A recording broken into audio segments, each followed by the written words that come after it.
En manchette aujourd'hui, un bon départ pour la région de Lanaudière aux Jeux du Québec.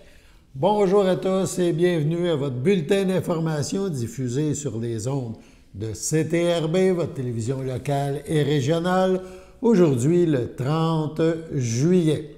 Alain Bellumeur au pupitre.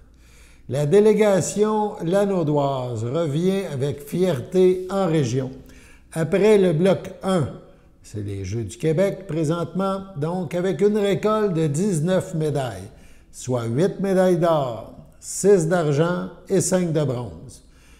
Une récolte qui positionne la région de Lanaudière au 4e rang du classement général. À souligner, en athlétisme, les athlètes ont brillé lors de ce premier bloc avec une récolte de 12 médailles, soit 7 d'or, 4 d'argent et 1 de bronze. Émile Marin a récolté une médaille d'or aux 3000 mètres, en plus d'avoir établi un record des Jeux du Québec. Laurent Papineau a remporté la médaille d'or aux 3000 mètres marche, alors que c'était la première fois qu'il participait à cette discipline. Arnaud Loignon et Émile Marin ont décroché respectivement la médaille d'or et d'argent aux 1500 mètres, tout en ayant battu l'ancien record des Jeux du Québec. Côté triathlon, les athlètes ont bien fait avec 5 médailles, ce qui positionne Lanaudière au 3e rang dans cette discipline. Lucas Faust s'est emparé de la médaille d'or au contre-la-montre individuel et d'argent au triathlon individuel. Pour sa part, Hugo Ouellette revient avec 2 médailles de bronze, triathlon individuel et contre-la-montre. L'équipe relais mix a de son côté mis la main sur le bronze. Notez également la performance de Damien Larivière au triathlon individuel qui a terminé 4e. Du côté du baseball, invaincu depuis le début des Jeux du Québec, l'équipe de baseball de Lanaudière s'est rendue en grande finale contre les Laurentides. Elle a finalement remporté la médaille d'argent après un match très serré qui a nécessité de la prolongation. Notez que l'équipe s'est aussi qualifiée pour les championnats canadiens. Donc, un bon début pour Lanaudière, le bloc 1, un bloc rempli de succès. Bravo, bravo aux jeunes. Autre sujet complètement, plusieurs services de police du Québec ont mené plus de 100 opérations sur les cours d'eau du Québec les 26 et 27 juillet dernier dans le cadre de l'opération nationale concertée sécurité nautique, ciblant les citoyens s'adonnant des activités nautiques et ayant un comportement pouvant compromettre leur sécurité et celle des autres usagers. Près de 1000 embarcations ont été vérifiées et 150 constats d'infraction ont été émis lors de cette période. Les interventions ciblaient le comportement à risque, des exemples, la conduite imprudente, la preuve de compétences valides, la capacité de conduite affaiblie par l'alcool, la drogue ou une combinaison des deux, la conformité des embarcations quant à leur équipement de sécurité obligatoire, des contrôles ciblant la conduite avec la capacité affaiblie par l'alcool ou la drogue ont aussi été réalisés auprès des plaisanciers à quai sur les plans d'eau comme sur les routes à proximité. Les différents corps de police ont profité donc de cette opération concertée pour se rapprocher de la communauté en prenant le temps de faire de la sensibilisation auprès des personnes rencontrées. Les services de police du Québec continueront leur travail, nous dit-on, afin de rendre les plans d'eau sécuritaires pour tous les usagers. Afin d'éviter de sombrer dans les problèmes cet été sur l'eau, soyez réglo. On se déplace du côté de l'équipe de course Payet Course Racing.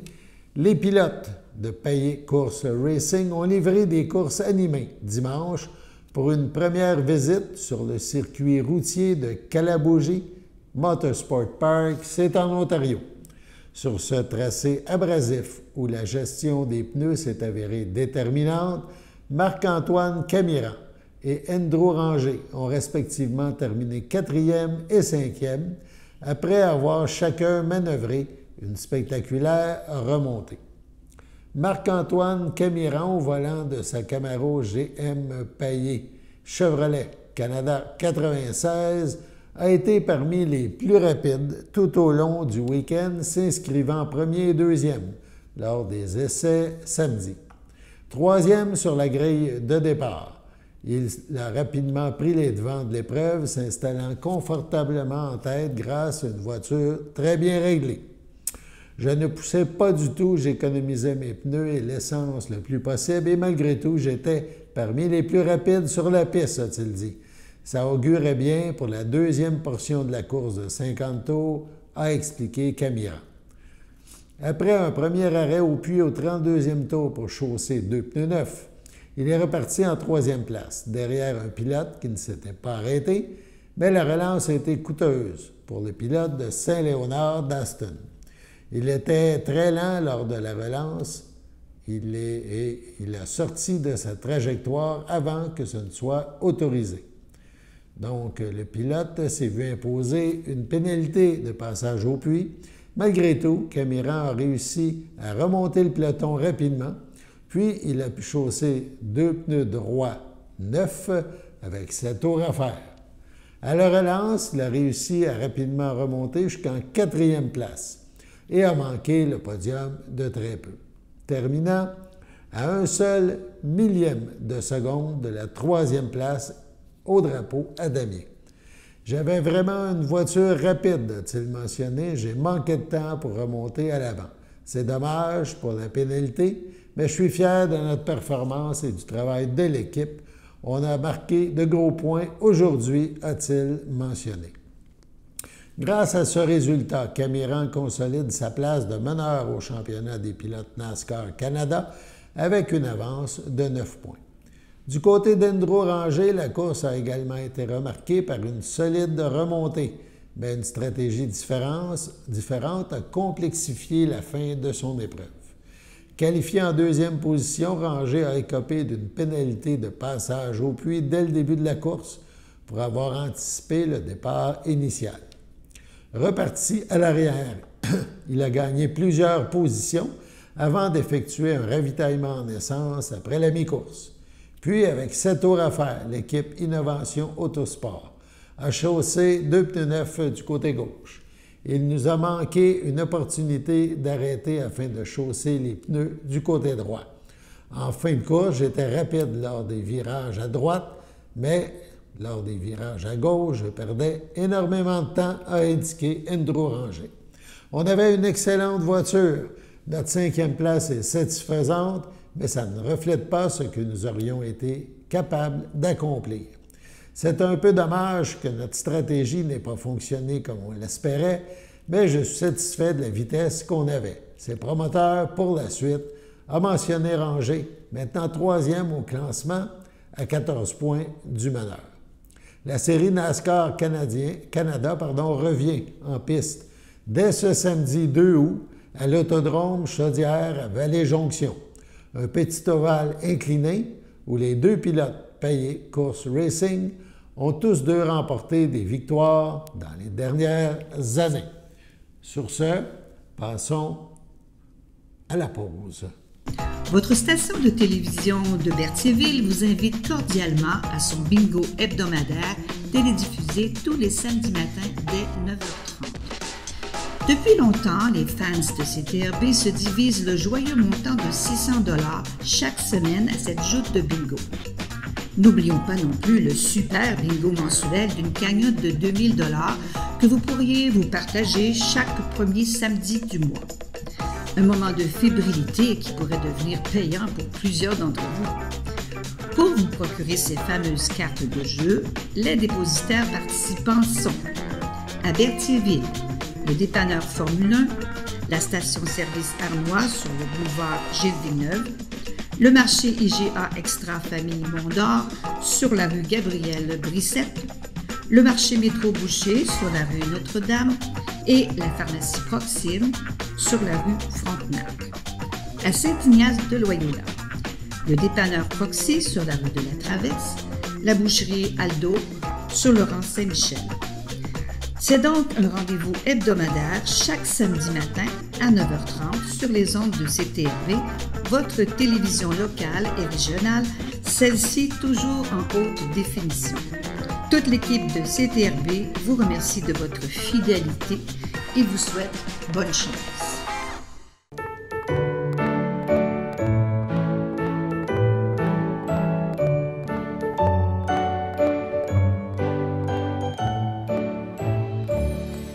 En ce 30 juillet, la FADOC de l'île du Pas-des-Est souhaitait bonne fête à Daniel Baudry et à Gérard Joinville.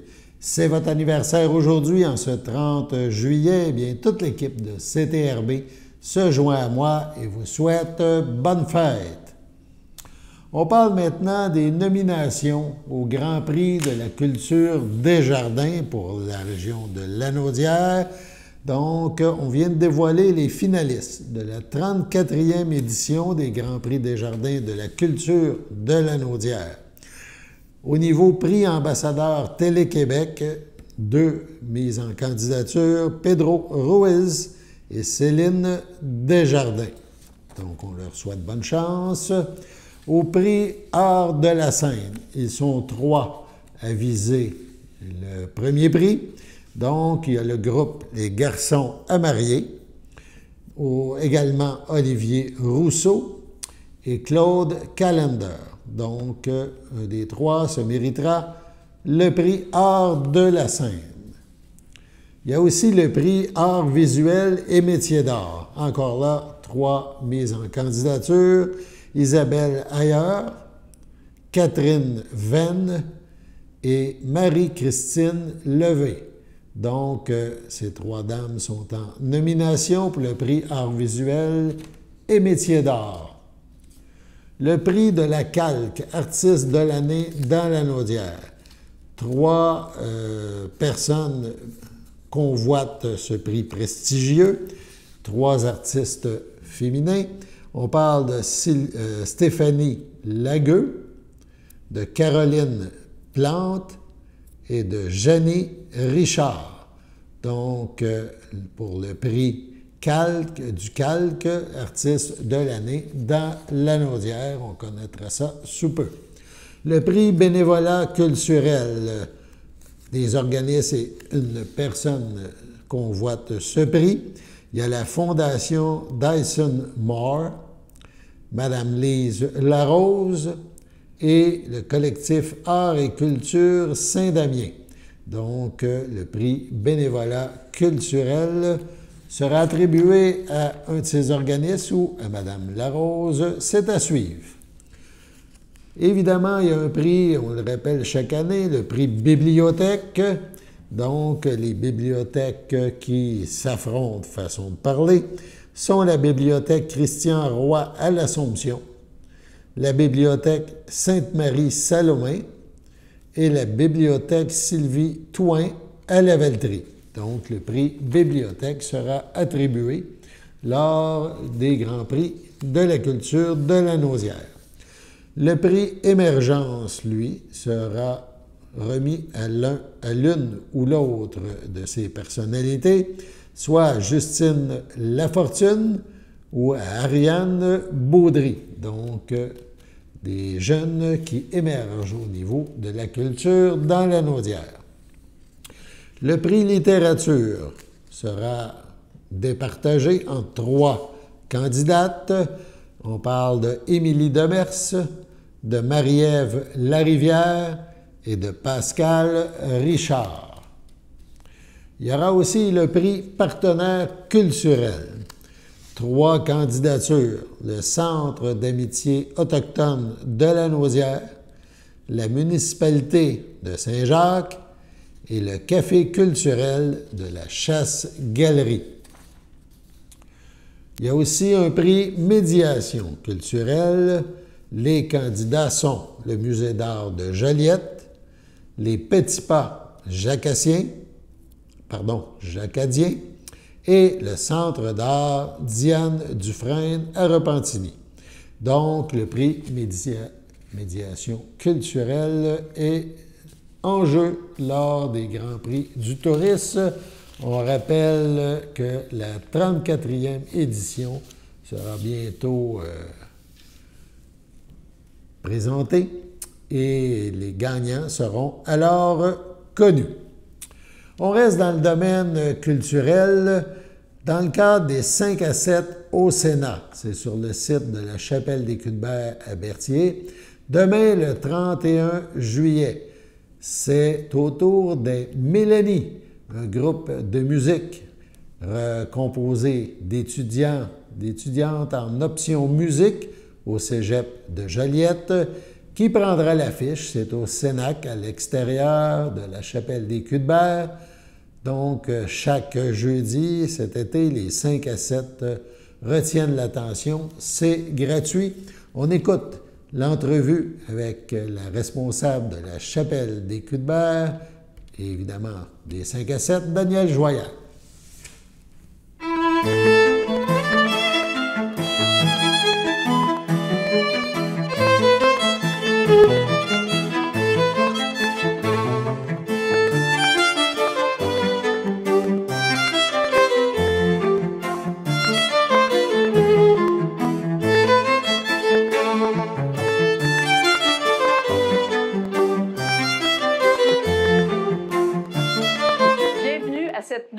Capsule de l'été à la Chapelle.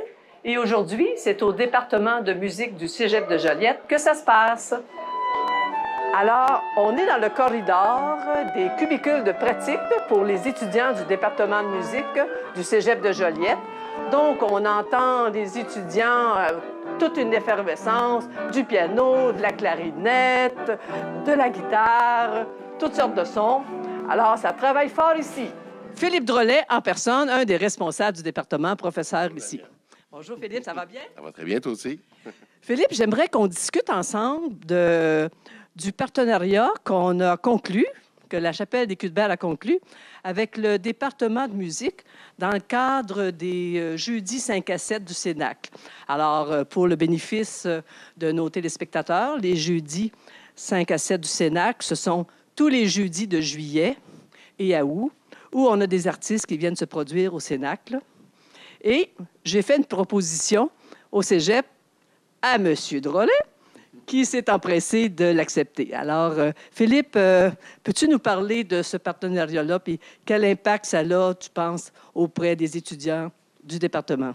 Bien, en fait, moi, j'ai été très emballé du projet parce que ça permet à des étudiants d'avoir une scène, d'avoir une belle soirée. On va espérer qu'il fait beau, ça a l'air qu'il annonce déjà beau, d'avoir une scène puis d'avoir une opportunité de présenter des projets, puis pas nécessairement des projets dans des cours, des projets qui ont monté eux-mêmes, par exemple des projets de cégep en spectacle ou tout ça. Donc, nous, on a été un partenaire. On a fait un peu la sélection artistique aussi de tout ça avec les dossiers qui ont été reçus et on a transmis à nos étudiants. Donc, c'est vraiment le fun parce les deux, on bénéficie de ça, les étudiants aussi. Donc, c'est vraiment génial. Un beau partenariat.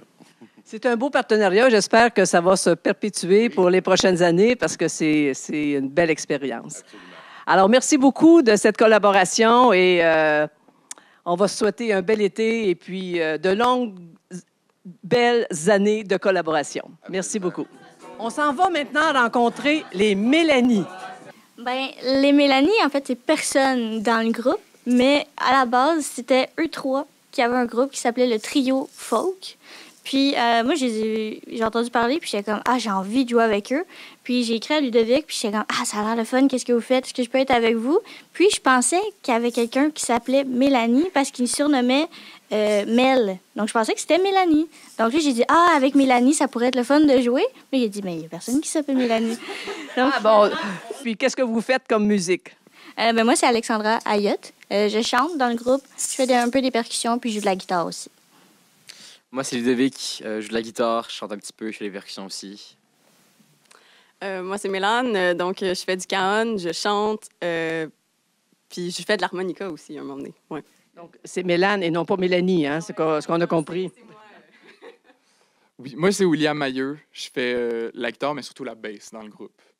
Parfait. On va faire principalement de la musique folk, country. Le 3/4 des chansons qu'on va faire, en fait, c'est des compositions. Ce qu'on fait, c'est on apporte chacune nos compositions au groupe, puis on les réarrange ensemble. Donc, avec l'instrumentation qu'on a. Puis, on fait un peu des covers aussi, mais tout est en français. Ah, ben ça, c'est parfait, parce que ça fait partie un peu de notre une préoccupation que moi, j'ai personnellement, là, de faire les choses en français, pourquoi pas. Et puis, de faire des compositions originales, c'est particulièrement intéressant aussi. On va faire principalement de la musique folk, country. Le 3/4 des chansons qu'on va faire, en fait, c'est des compositions. Ce qu'on fait, c'est on apporte chacune nos compositions au groupe, puis on les réarrange ensemble. Donc, avec l'instrumentation qu'on a. Puis, on fait un peu des covers aussi, mais tout est en français. Ah, ben ça, c'est parfait. Ben, ce groupe-là, à la base, c'était aussi vraiment une façon de mettre ensemble toutes nos compositions originales. Donc, on est tous un peu auteurs, compositeurs, interprètes. Puis, de se mettre tous ensemble, ça nous permettait de former un band, mais aussi de valoriser les compositions de tout le monde. C'est un peu un projet, justement, qui est autant pour se présenter que pour valoriser les autres membres du groupe. Fait que ouais, au département de musique, on n'est pas beaucoup, on est une petite gang, mais justement, c'est ça qui fait notre force. Vu qu'on n'est pas beaucoup, c'est plus facile de rencontrer des gens, faire des contacts, faire des amis. Puis honnêtement, c'est vraiment un gros trip de gang, on a vraiment du fun ensemble, puis c'est bon. Merci beaucoup, les Mélanie.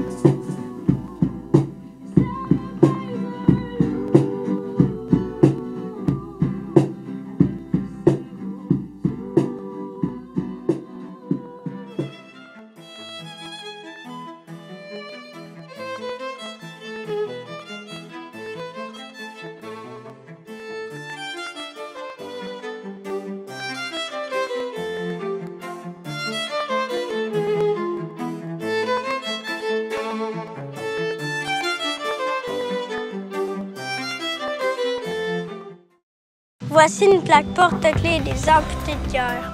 Quand vous utilisez une plaque porte-clés, vous protégez vos clés. Si vous les perdez, la personne qui les trouvera pourra appeler au numéro au dos de la plaque. Ou les déposer dans une boîte aux lettres. Puis, les amputés de guerre vous retourneront vos clés. Gratuitement! Commandez vos plaques porte-clés aujourd'hui à amputédeguerre.ca. Et améliorez la vie des personnes amputées comme moi. Merci.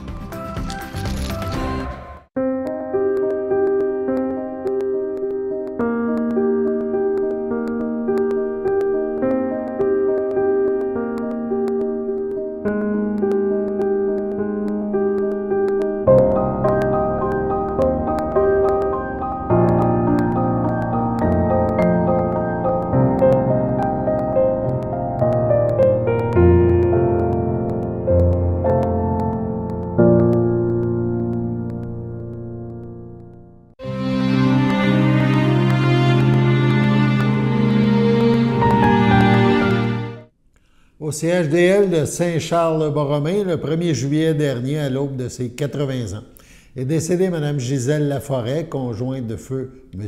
André Lagonière, demeurant à Saint-Ignace de Loyola. Elle laisse dans le deuil ses frères, sa sœur, ses belles-sœurs. Paul Laforêt, Céline Sylvestre, Jacques Laforêt, Huguette Moreau, Denise Laforêt, Feugile Milotte, ainsi que plusieurs neveux, nièces, autres parents et amis. Veuillez compenser l'envoi de fleurs par des dons effectués à la Société canadienne du cancer ou encore à la Société de l'Alzheimer. Les formulaires seront disponibles au salon. La famille vous accueillera samedi, le 2 août, dès 11h, au complexe funéraire Thériault, rue Notre-Dame à Berthierville. Suivra une liturgie à la chapelle du complexe à 14h. Madame Laforêt sera inhumée au cimetière de Saint-Ignace de Loyola le même jour.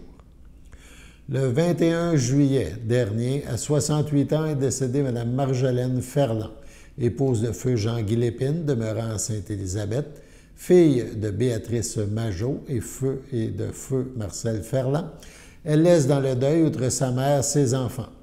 Marie-Josée, Marc-Olivier Brault, Christian, Julie Lafortune, Élisabeth, Jean-Philippe Parent, ses petits-enfants, Maïlis, Océane Ludovic, François-Xavier, Léa Rose, Élodie, Brigitte.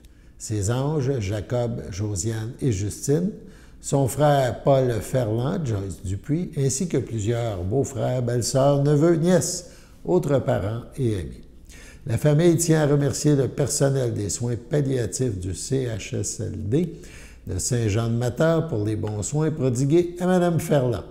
La famille vous accueillera mercredi le 6 août dès 11h au complexe funéraire Thériault, 741 Notre-Dame à Berthierville. Suivra une liturgie à la chapelle du complexe à 14h.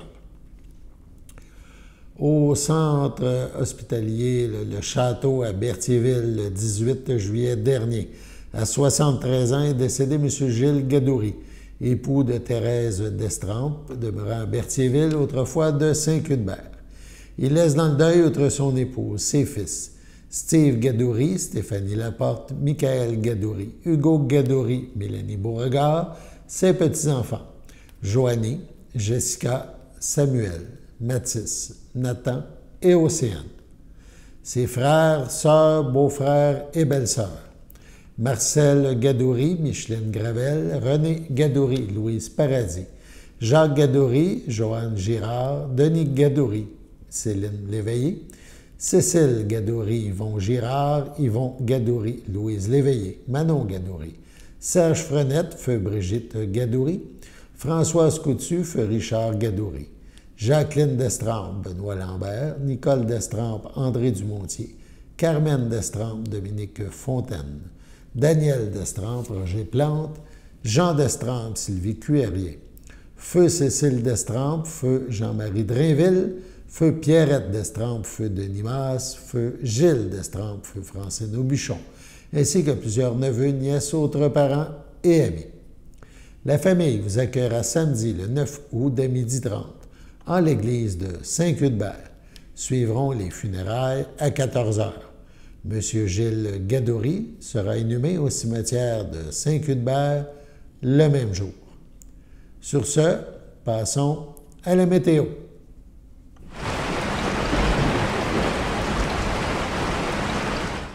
Bienvenue à votre météo avec Théo. Aujourd'hui, mercredi soir, il y aura une température de 22, un ressenti de 25 ainsi qu'un ciel variable. Pour mercredi nuit, il y aura une température de 15, un ressenti de 14 ainsi qu'un ciel variable. Pour jeudi matin, il y aura une température et un ressenti de 17 avec aussi un ciel variable.